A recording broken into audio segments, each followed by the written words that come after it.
Hi everyone. Today I thought I would like to finally put all the material together and share with you the greatest showmanship or the greatest show on earth. Um, I've had a lot of parts in this material that I've felt was important to bring in, but as you know, the information that I'm going to be bringing is going to be pretty much, I've watered it down a little bit, and if you really want to see the bigger body of work on this particular information piece, it'll be on my website. Then I would like to announce to you guys that I have added a few platforms which I will be putting my work on. It's in the About section of my channel, because I think that we need to be mindful that certain platforms may not be as strong as they used to be, and because of some changes that are in the works from what I would like to share. I will give a thoughts on these in the coming weeks or so as it comes along, as I am picking up on it as well. So in my opinion, and based on the depth of the information that I have been researching, I would say that contrary to a lot of belief in terms of the esoteric communities and the deeper spiritual metaphysical researchers, that it was always I would say reference that John Dee could have been the demiurge, or it was often noted that that John Dee was responsible for the demiurge existence.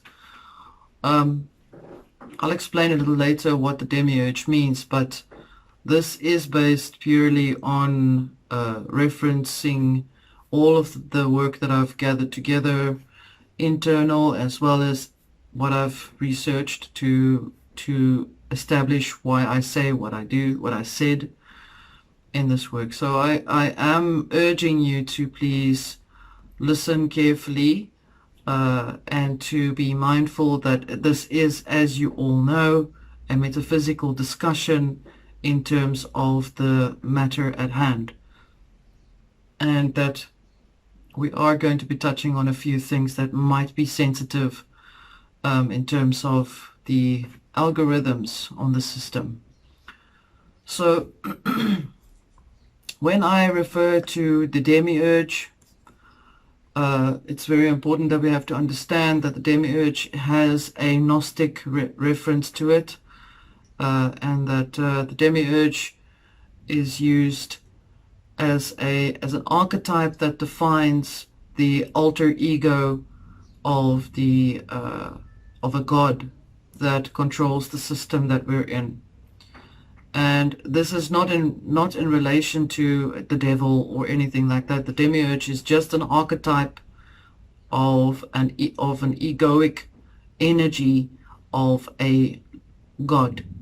A god is a man-made name for a force that cannot be explained, essentially supernatural in its existence as well. Okay, so I found out that this man that I'm working on, and I did mention him briefly, Friedrich Nietzsche, that he may be very much more understated, or there's not a lot of information out there about him, except that he was a very avid philosopher and a psychologist, and that he has had a lot of influence in a lot of things, including the much later changes in the socio-economic and political aspects in the world. Of course, if you touch briefly on certain things and you just leave a little bit of information here and there, breadcrumbs, then obviously you'll find those who want to associate and identify themselves with that particular ideology or not, as it is. So we are looking at a battle of ideologies. I want us to take note in how we observe information, how we observe the system that is around us. When I say system, I'm referring to the way the world operates and the hidden worlds operate around in, and how they all fit in together with this reality. And I also want to say that everything in this reality consists of layers. Think of this as a giant onion, I would say. It's probably the better way of explaining it. Frequencies or levels of operations or operating systems that are all linked in together, and that each level keys into the next level, and so it goes.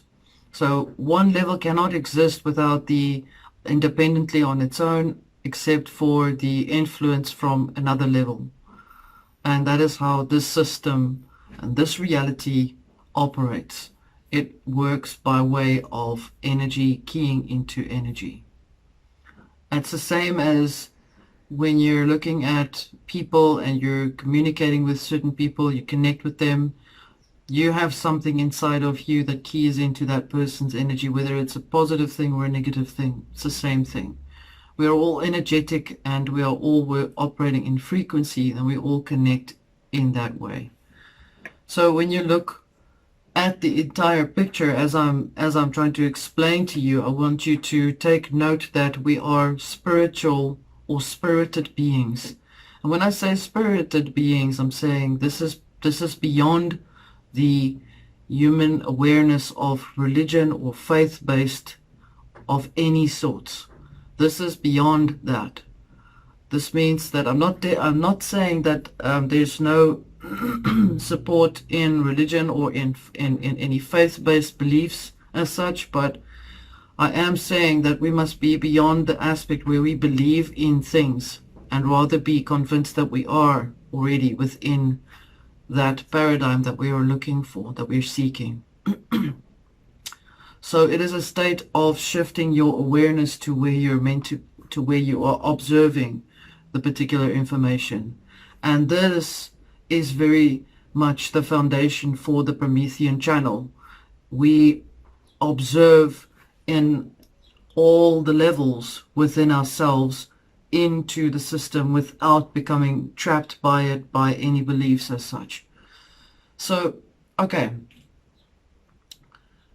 When you look down on the entire picture, we see this fundamental principle as flawed and or it is abused. Every circus needs a ringmaster, every circus every circus shows require an audience. Every circus show requires active participants, role players, and it requires a program for you to follow the storyline. In the magic world, every cult needs a leader or a master or a priest, whatever you call them these days. Every cult needs to have active participants, people who believe in them. Every cult requires active rituals and sacrifices, alive preferably, to strengthen the bond between within the cult, and to follow, to learn and to study the storyline or the media or the books or the grimoires or the material that is at hand. However, for those who know how this channel works, if we want to shut down certain elements, as I'm busy talking about it right now, all we have to do to dismantle its potency over the hold of our consciousness is to talk about it. As you and I were observing and listening to this information right here, right now, where we are communicating through our energetic bodies. We are many-spirited beings, and we are individual in our organic existence. And in that way, we are greater in our spirit presence. So therefore, we are great spirit in plural. It's the same as referring an example as being aware of each other's conscious awareness, which is a frequency of light, which is not set to any particular or polarized to any particular light. It is light emitting energy which is functioning within the elements: earth, air, fire, water, ether. Ether is often missed in any of these discussions, so I am bringing it back in. This is what we must understand. Ether is the material that is between you and me when we speak to each other, when we communicate with one another, when we are in each other's presence. And for us to become stronger and more connected to ether, I would say this is where we should start. Adapting the way we think and when we listen and when we connect with one another. This channel is exceptionally unique. It is based on many of us who are observing this material and witnessing it within ourselves and sharing our connection with one another. So we are essentially great spirit in plural. So please hold that in your thoughts at all times when you traverse through this system, and to not give in to what is happening around you, but to allow yourselves to connect to it when you feel it is supportive to where you are going towards, provided you are aware of your organic individual right to exist and to be free in your sovereignty within yourself. So it's very important that I had to give you this first part of the information as reminding you of where you are and how you must listen to what the information is coming through is about. In other words, I want you to listen with all of your senses, even if you close your eyes, that you see how the crux of the entire system is built on. It is built on a type of psychological egoism. That is what I want to call that. I'm using their words to describe them. I'm not going to give them anything of myself. That is how I will address them, and I will address how they operate and what they do, so that we observe this without becoming entrapped, but that we recognize how they spin information, how they warp something such as spiritual consciousness, how they mess with your mind, to put it like that in a simpler term. So I'm going to give you a quote that comes from this website particularly, and I've given the quote here, and the link will be provided. And I want you to become aware of the deliberate conflict that is being created in every aspect of how they produce, how they bring across themselves, how they present themselves to us. Okay. So the quote goes like this. Listen carefully. Psychological egoism is the thesis that we are always deep down motivated by what we perceive to be in our own self-interest. Psychological altruism, on the other hand, is the view that sometimes we can have ultimately altruistic motives. And here's an example. Suppose, for an example, that Pam saves Jim from a burning office building. What ultimately motivated her to do this? Okay? It would be odd to suggest that it's ultimately her own benefit, for her own benefit, that Pam is seeking. So, do you see what I'm saying? To go and save someone, they would say that it is for your own personal benefit. What I'm trying to say is pay attention to the next sentence. After all, she's risking her own life in the process, but the psychological egoist holds that Pam's apparently altruistic act is ultimately motivated by the goal to benefit herself, whether she's aware of it or not.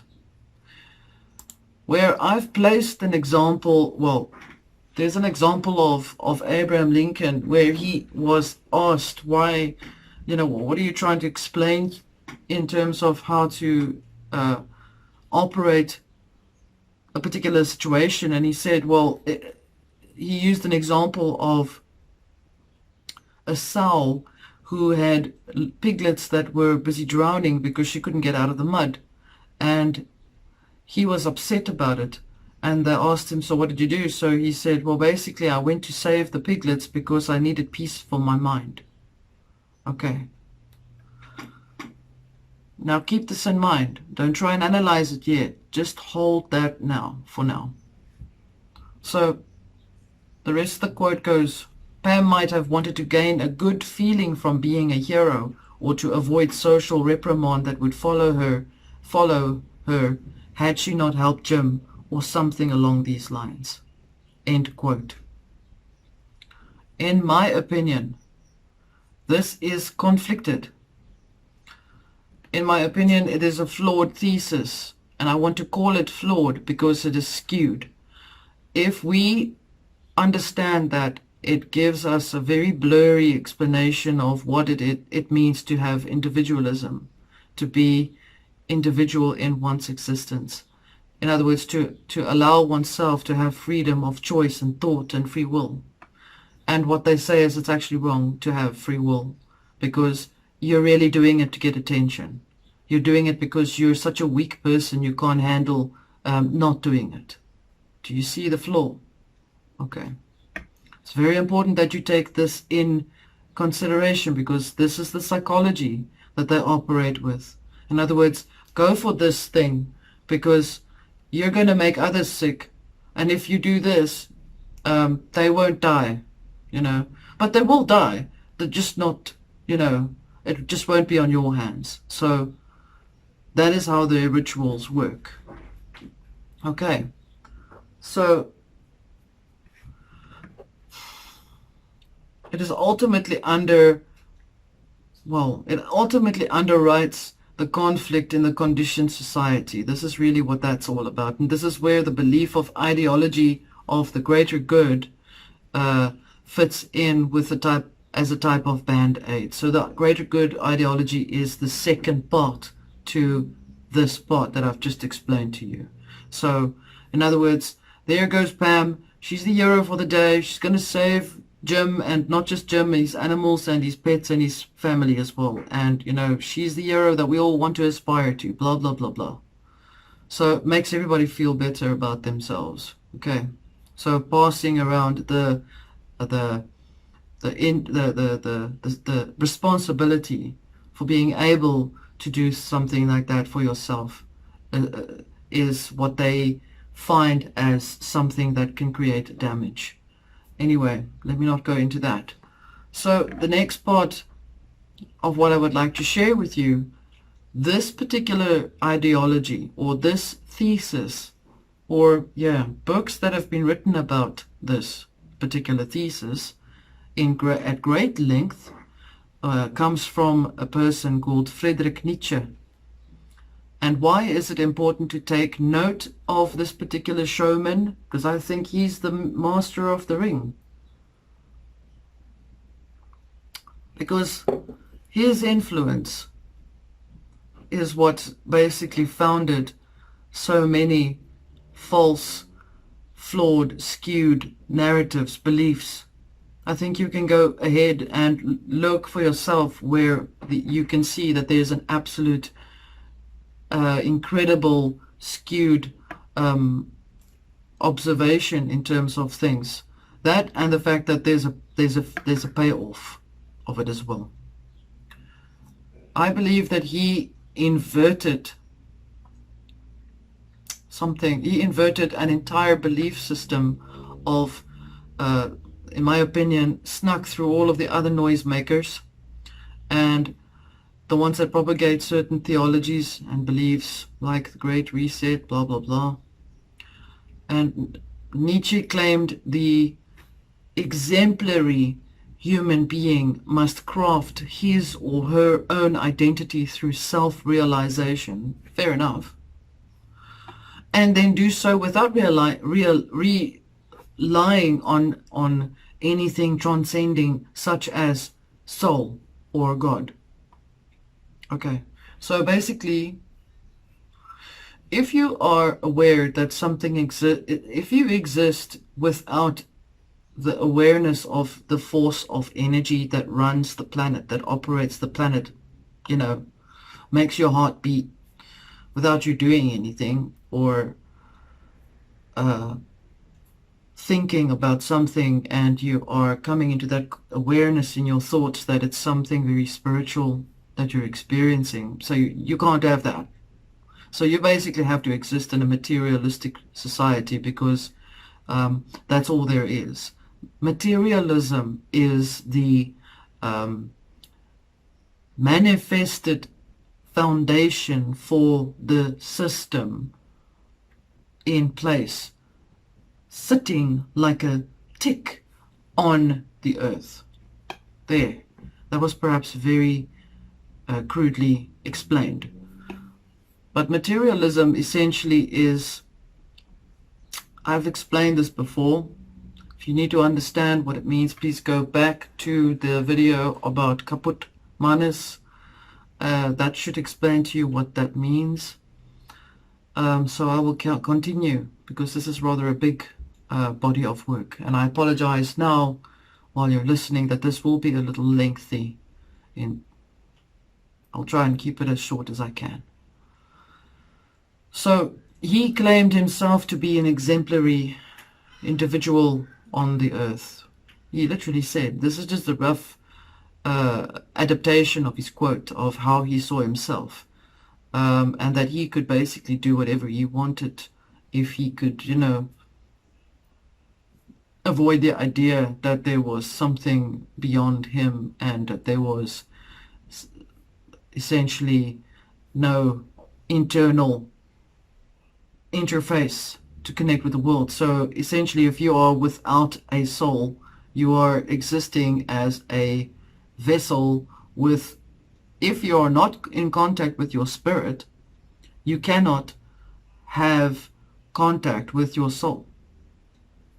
Your soul is, like I've explained to you before, and I will use this example again, the actual construct of how human energy operates is, you have the spirit, which is the higher self, which is coming from out of here, part of your head.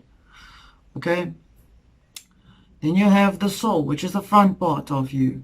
Then you have your body that you are existing in, the vessel that you are in. And then you have the mind and the ego. And that is an example of when you're going for you're getting an Uber driver to take you around. The Uber driver is your ego and your mind. Well, your Uber driver is your soul. The GPS is your mind and your ego.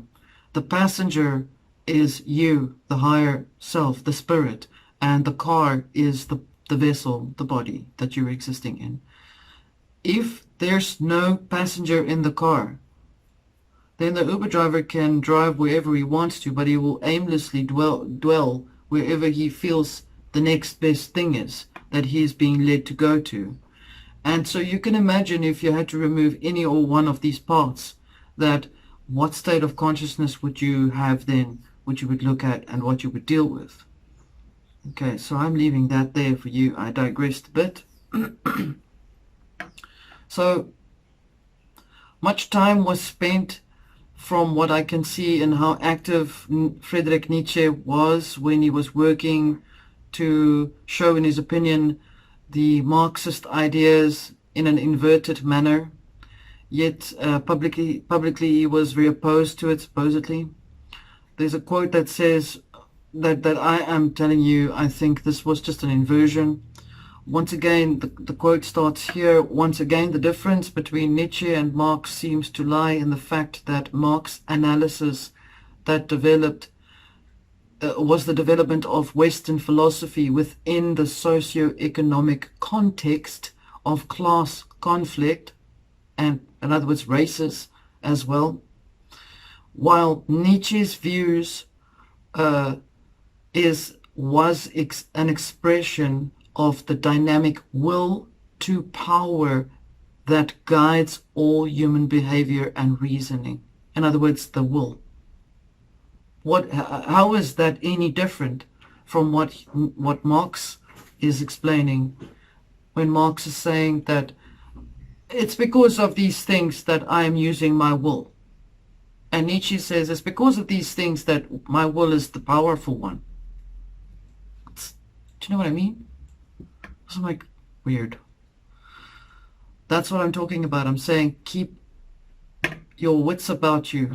That's probably why it took so long for me to put it together, because literally, just as you write something down and you put the notes in here, and it tends to want to, smuggle with your mind a little bit. So, the advice that I gave you in the beginning of the video is the advice that I kept within myself while I was putting the information together. So that's why I can actually see, I can spot the problems. And so can you. So the expression of above said quote is in action can produce the following examples, such as the fourth industrial revolution, resets mass political agenda, mainstreams, chaos, toxicity, clashes of narratives, racial division, you name it, whatever is sick, okay, requires active participation, role players, remember, and a program to show the script. So they're continuously scripting and rescripting and scripting and rescripting. Can you imagine this massive document with all of the copy-pasted, parts that they've put in to change the script every time? So I feel it's become more apparent than with what we're dealing with, something more sinister. With, if you keep your objectivity, you'll be able to understand what I'm trying to say.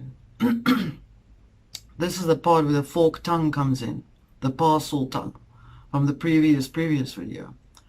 So what does this all mean in a metaphorical sense? This is where it's important.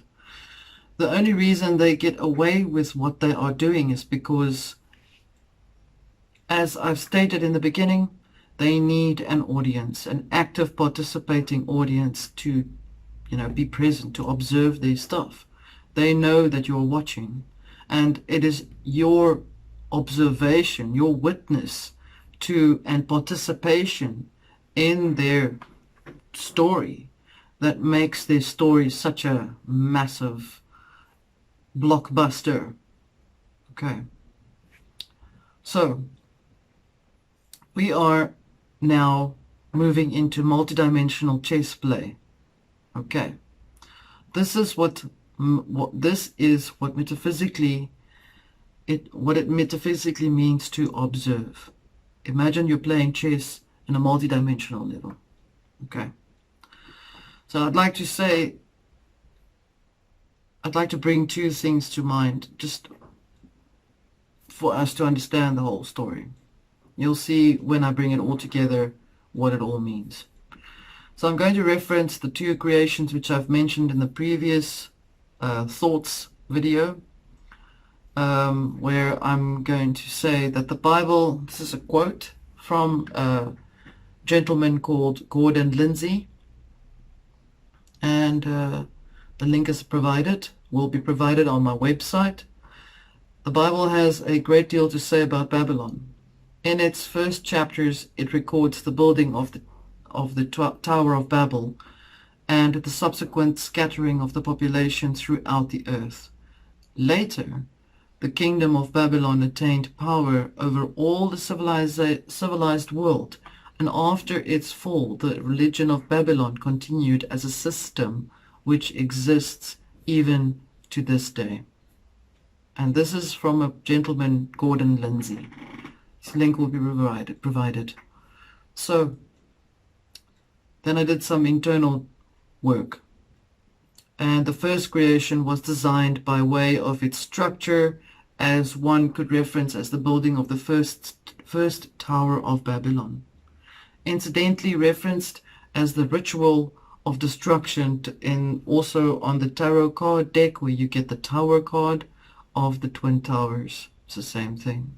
So they try to smash these two creations against each other so that it would damage whatever structures there were, so that whatever is remaining, that they can create something else in its place.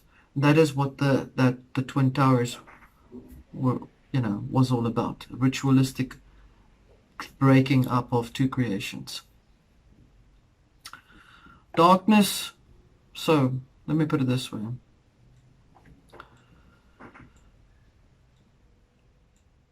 The first thought process that we are looking at, or the first creation, must be understood as, I think it's a very well referenced part in the Bible, where it says that there was a very much information put out there about it was dark, it was void, and in the beginning the earth was null and void, and darkness was on the face of the earth.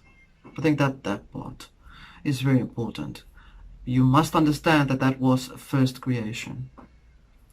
And the second creation took place when there was a lot of life and light and stuff put in. But it's important that you have to understand that the first creation also had a male and a female that were put in there as well, and that they only were created with a living soul. What does it mean to have a living soul? A living soul means you exist, and that you are always in the potential of you can become something better, but you don't ever actually aspire to that place. Then the second creation, they were given names. Another male and female were created, Adam and Eve, Adama and whatever her name was. And they were given the title life-emitting soul. You can look at it. It's put in there. If you want to understand the beauty and the structure of the second creation, if you want to know what light is all about, you must understand that you'll only know what light is if you are in darkness. Physically. If I switch the light off and I switch it back on, I'll be thankful that there was light to switch back on. Not so. So the second creation exists on the foundation of the first creation. That's why they're so good at what they know what we're doing. Because they are exactly in the same level as us. They're exactly in the same plane of existence as we are, except they are operating from a living perspective, which means they exist as Nietzsche describes them as beings who don't have a soul. Okay? Which is where he wants to key into, which is what he's been wanting to key in for a while. So I'll explain a little bit in detail here. The darkness or void is part of the first level of any creation. It always is. Because it requires a platform to build on, so that we can see the difference between light and dark, and that what we have built upon is part of an awareness to transcend both perceptions or ideologies of something that was dark and light in the first place. In other words, stop thinking that you get something that's called a light worker and a dark light worker, whatever. It's the same thing. You cannot polarize yourself by seeing all this light means he's probably good, and all of the darkness means he's probably bad. What you need to look at is what is in there. Therefore, you cannot polarize yourself to be just only one polarized perspective. The problem is the perception of how you see light and dark. You need to operate from a much higher perspective where you can look at the entire picture for what it is. Like I said, multidimensional chess play, okay? Look at every single part in there. Look at the information that was given to Adam Weishaupt when he had this supernatural experience with this angel or archangel of light. Literally, that is the polarized view of how they saw themselves. Remember, they cannot create. They can only emulate and copy. They can only copy what they see. So he saw himself. Probably took a lot of mind-altering substances. That angel of light, or that archetypal element or angel of light, exists as an element that they are often looking for. They are striving to find this element. And often it can present itself as whatever it fits the bill or the plot that they want to work on. So that is why it's important that we have to operate from a much higher perspective so we can actually understand how these creations operate, how they function, and how they twist to try and show you what it is that they really are talking about. So, nonetheless, there were two creations. So in the beginning, God created male and female. This creation was the first one. God made man out of dust of the earth and breathed into his nostrils the breath of life, and he became a living soul. This was the first creation. Man was only a living soul, singular, polarized. That means he only looked at one source of light. He only believed one thought at a time. Okay? They venerated singularity. Now, where have you heard that word before?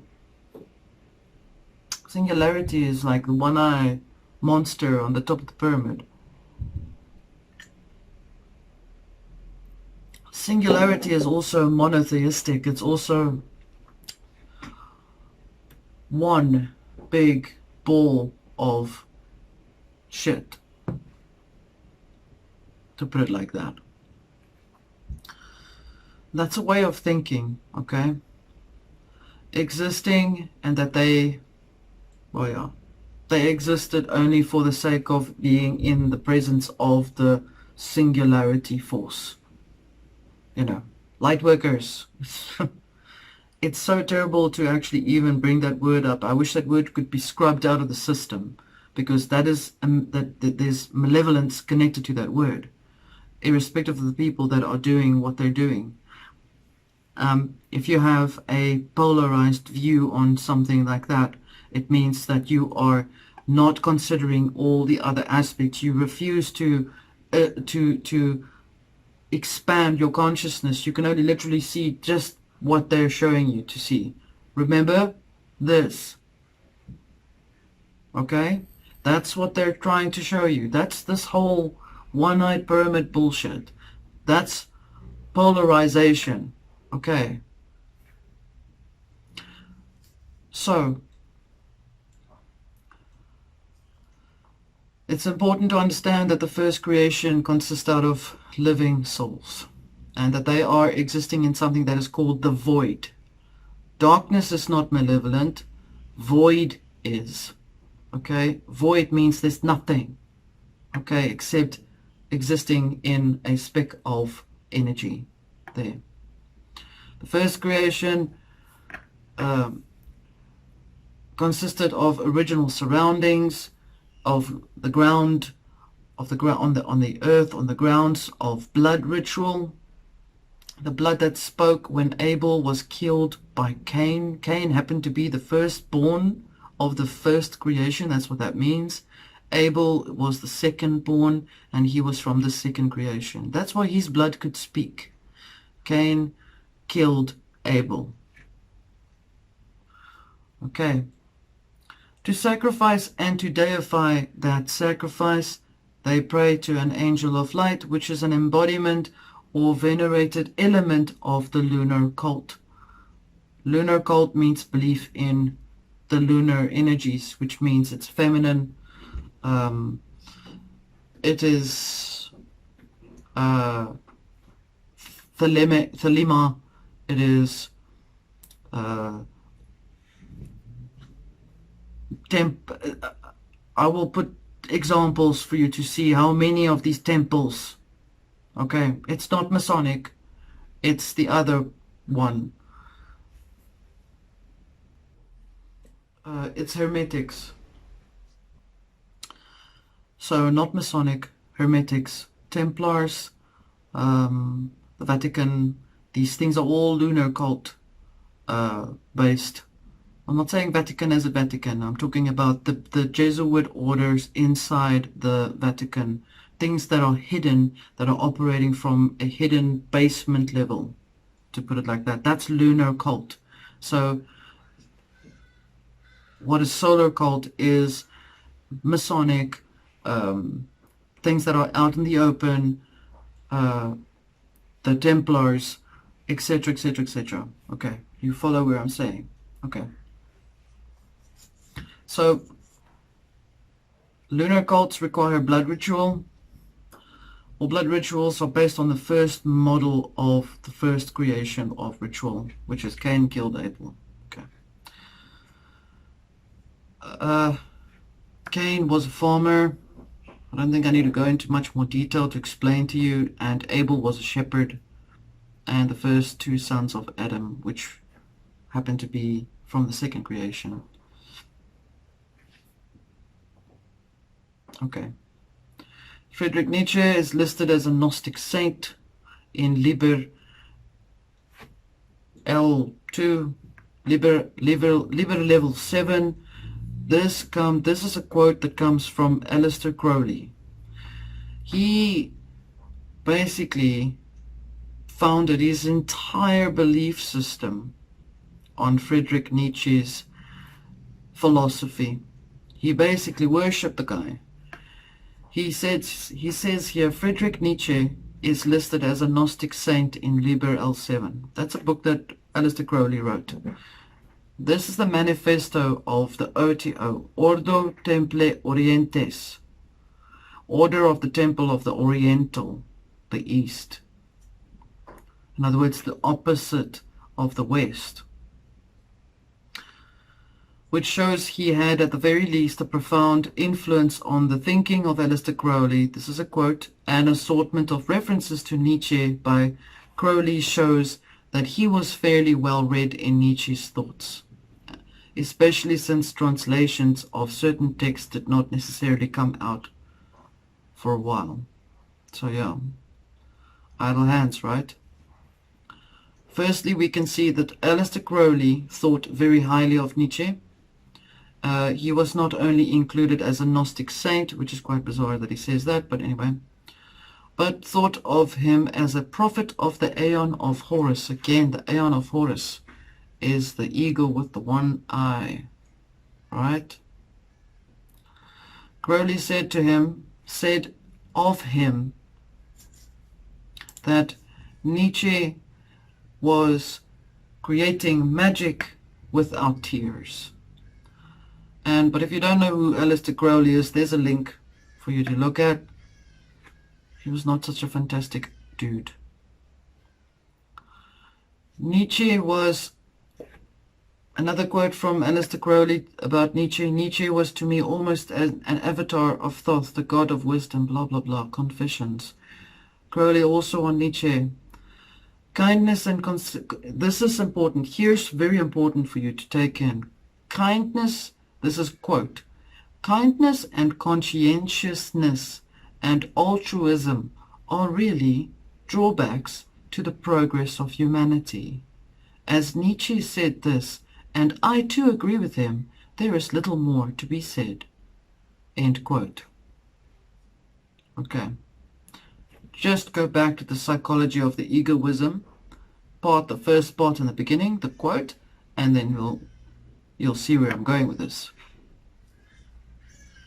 So Friedrich Nietzsche's influence also seemed to work quite, his work and Ayn Rand's work was also very strongly used to influence the Church of Satanism, which was run by Anton LaVey back in the day.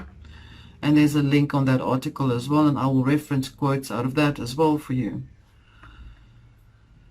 Though they may have been atheists, both the German philosopher and the Russian-American author are undoubtedly channeled by Anton LaVey's Satanic Bible. I'm not going to read all of the stuff from that book, but I do want to bring in a part again about the inversion of individual liberty versus animalistic morals. Okay, see again how they are twisting the information.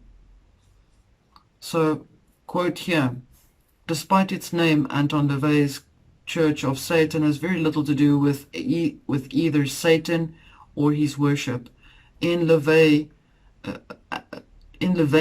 Satanism, the important God is ourselves and our natural instincts, borrowing somewhat from English occultist Aleister Crowley and his libertine credo of do what thou wilt. LaVey's created his Satanic Bible, outlining the philosophy and rituals behind the Church of Satan, etc., etc., etc. If you want to know more about this, please go to my website. You will see every single part, all of this information put in much clearly for you to take in. Satan represents, this is just one part of their beliefs. The statement is Satan represents man as just another animal, sometimes better, sometimes worse than those that walk on all fours, who, because of his divine spiritual and intellectual development, has become the most vicious animal of all. Okay. Again, they're venerating themselves. All right? Keep that in mind. So,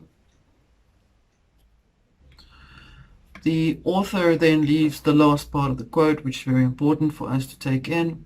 By focusing on vitality and a hatred of hypocritical selflessness, LaVey and his Church of Satan expose their less outwardly sinister roots. Namely, their philosophy has two chief architects, Friedrich Nietzsche and Ayn Rand. LaVey's Satanism presents a materialist and egoist philosophy in Halloween costume. And even though the Satanic Bible takes magic rituals seriously, those spells are predictable and predicated upon the projection of will rather than supernatural intermediaries. The only thing scary about LaVey's Satanism is its championing of self-aggrandization. When LaVey proclaims Satan rules the earth, he is proclaiming the primacy of humanity and the glories of nature, natural instincts. It is, in the end, not terribly different from today's secularism, perhaps seeing where his and the future generations were heading. All LaVey did was give a name to their practice, thus founding a religion of economic comfort and social ennui.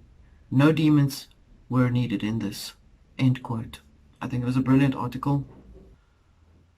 Who was Friedrich Nietzsche? Now, if you have listened to the first part of the video, you'll see that there was quite a lot of information that I've added in. It's very important for you to understand the next part of the information, and this is why I've broken it up into two parts. So, who was Friedrich Nietzsche? I'm taking that in the quote here. Nietzsche was arguably most famous for his criticism of traditional European moral commitment together with their foundation in Christianity. Needless to say, this critique is very wide-ranging. It aims to undermine not just the religious faith of philosophical moral theory, but also many central aspects of ordinary moral consciousness, in other words, individual consciousness, some of which are difficult to imagine doing without. For example, altruism and the concerns about guilt for wrongdoing, moral responsibility, the value of compassion, the demand for equal consideration of persons, and so on. In other words, they just hate it when we do things that we actually care about. There, that's just a shortened version of it. As it goes, I can give you a scenario to explain why it's important to be mindful of the psychology of the ringmaster or showmanship, which is held by Friedrich Nietzsche and all his millions of little soldiers that followed in his footsteps. The only reason they get away with this is because you watch them do it. Their showmanship requires your input to fulfill their stewardship.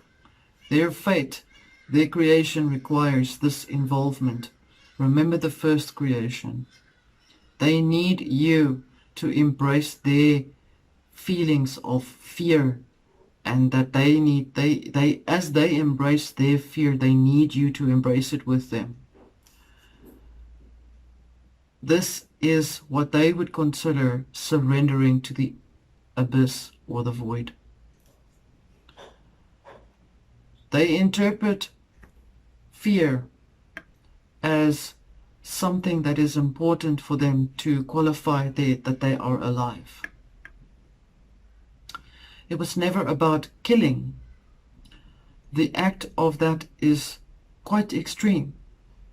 Okay? So they are not accepting responsibility for all of the deaths that are happening. They don't see it that they're killing anyone. They see it as it's quite extreme. But there and then, that's also proof that if you died, you were too weak. Okay? Remember, they see themselves as on the apex, pushing you to the furthest edges of your psyche, to touch the void with them. They want us to help them to see past their illusions and limitations. This is the big issue here that we're dealing with. So they believe being born is based on the fact that it was a contract where there's nothing more than life or fate. Fate is fixed. That's what they believe. Fate is fixed in the living soul existence. It is fixed. Of course it is, because that's all you can do. You can't do anything else. You can just exist. You just don't create. So it's fixed. Which is different from us. We create and we are in control of our fate. We don't require fate to determine our path forward.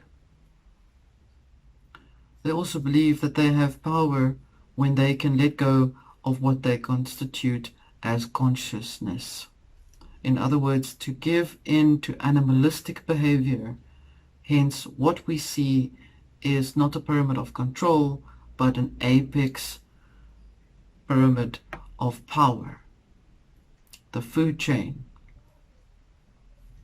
This is what they want us to see, because this is what they want us to see in them, so that we give them power to become powerful. That's all they want. We do not believe in fate. We believe that we are in control of ourselves. Our existence is present in our spirit and our soul. Those who believe in fate is locked into a material world, meaning it is your fate if you give consent to a greater force or a greater good ideology above you. You give that power to have something have control over you, so that you exist in that process. Pitting humanity against humanity is another thing that they love doing. I mean, Godzilla versus King Kong, that just speaks for itself. Alien versus Predators, Twin Towers crashed. Nietzsche also deifies or defies the animal instinct in humanity.